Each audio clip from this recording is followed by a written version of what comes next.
যুক্তরাষ্ট্রের ওয়াশিংটনে ইসরায়েলি দূতাবাসের 2 কর্মীকে গুলি করে হত্যা করা হয়েছে। বুধবার একটি ইহুদি জাদুঘরের কাছে এই ঘটনা ঘটে।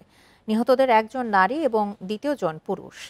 হামলার সময় ইসরায়েলি দূতাবাসের একাধিক কর্মী ওই জাদুঘরে এই ঈদে জামা জুতো অ্যাক্সেসরিজের ডিসকাউন্ট। একটি অনুষ্ঠানে অংশ নিয়েছিলেন। হামলাকারীর সন্ধান চালাচ্ছে পুলিশ।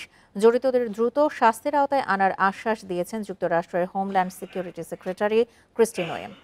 এদিকে জাতিসংঘে নিযুক্ত ইসরায়েলের রাষ্ট্রদূত এই ঘটনাকে ইহুদি বিরোধী সন্ত্রাসবাদের একটি জঘন্য কাজ বলে অভিহিত করেছেন।